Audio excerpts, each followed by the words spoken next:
You remember in the last video that I just posted of Iracing, how I said I would stop bitching in the next video. The problem here lies that us that enjoy sim racing as a competitive thing and enjoy the actual aspect of holding onto a wheel, looking at pixels on the screen, and trying your hardest to beat the person next to you. And then to have races like this, it's... I don't even know a word. It's disgusting. Like,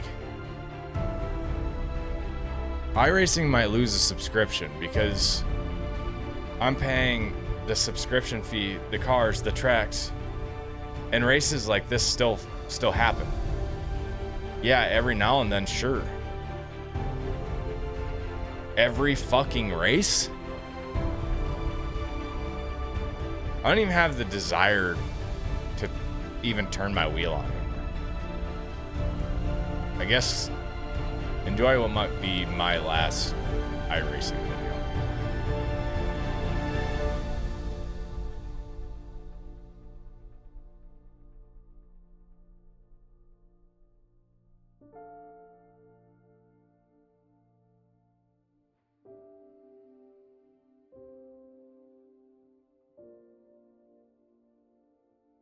I guess it's time to jump right into the video. I took a couple days to take a breather here, but I guess we're going to have to check back and see exactly how we ended up in the predicament right here. All right, I have had a couple days to cool off from this little incident here at Moza.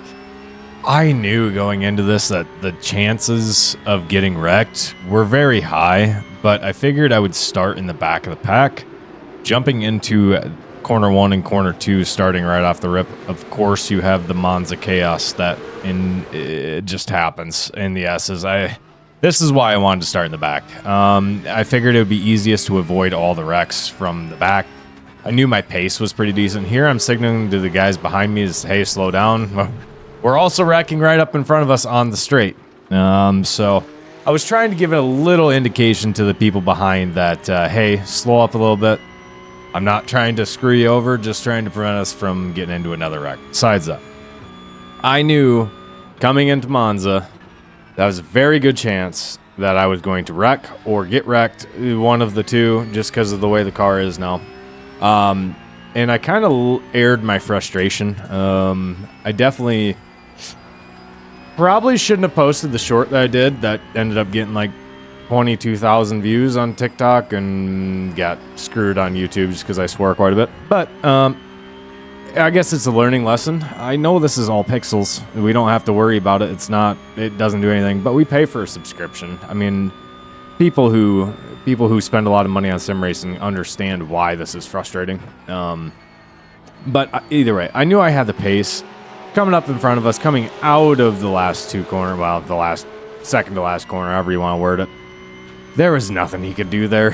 Somebody ended up getting sideways. I don't know how they get sideways because I've taken as much of every curb out of that I could and never had an issue. Besides that, going back, I knew I had the pace. My pace is only a half second off, and here I forgot in my editing to put race labs out. Anyways, off topic. My brain is scattered today. I have ADHD. Leave me alone. I knew I had the pace. It was just surviving the wrecks. I started P25 all the way in the back. As you can see, obviously with wrecks, we gained quite a few positions here. We are up to P18 coming into corner number 1. Looks like number 13 just doesn't realize that he can slam his brakes as hard as he wants and won't have an issue. Anyway, skipping ahead to the second S's here. Sorry, there's a big burp. He's posing a problem again. I'd say the blue car there kind of had a little bit to do with that. Didn't really give him a whole lot of space, but in this car, if you hit that sausage curb on the inside, it is detrimental. It is insane how hard that sausage curb is. We are on lap number 2 here. I'd probably put it up on the screen, but either way, I just figured I'd better verify here. Coming out of the last two S's, we have a clusterfuck going on. I'm watching this from behind like, how in the hell are they going to straighten this out? They managed, but once again, car number 11 ahead of us, and we did jump to lap number 3 on this. Coming out of the final corner, all I'm thinking here is what can I do to keep progressing? Because obviously we have a line of cars here. Have a hell of a lot of slipstream here.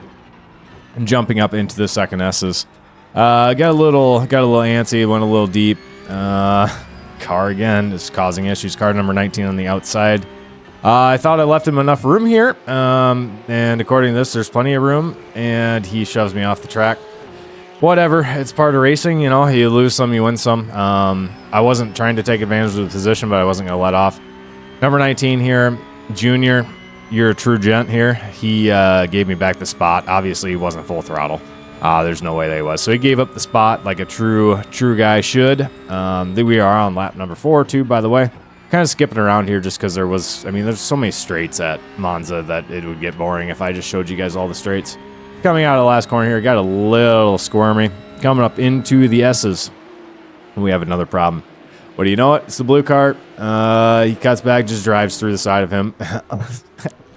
I don't know how to explain what I think should have happened there. I mean, obviously we need to allow room. This is top split, by the way. It's only 2.8K, so it must not have been a crazy split with fast drivers, but I mean, I don't know. Up in front of us, same car, same issues, as you'll see as we go through this lap. I feel like things got a little heated between these two, and I don't know why. I don't know if it was just feuding among sim racers or what their deal was, but they were not giving each other room. They were blocking. They were riding each other's asses, which whatever. You want to ride each other's ass, that's fine. But in this skill level, and I'm going to say that because I'm over a 3K iRacing driver, but, you know, we've had some rough races in the peak up. Anyways, like right here, they're blocking. Just give it up. Obviously, Emmett was a little bit faster than Rogelino Gonzalez here. And coming down the straight here, they're just... there's got to be a point to give and take. Emmett's hitting his back bumper. It might not look like it, but he is. Emmett slides out. Yeah, gives him plenty of room. And Emmett does a good job here to allow him plenty of space to hold that inside line. Emmett was not in the wrong during this. Yeah, sure, bumper blocking him or bumper hitting him. Yeah, that is one thing. He needs to be careful with that. But coming down the straight here, I see an opportunity of a lifetime. Probably the best move that I have ever pulled on anybody.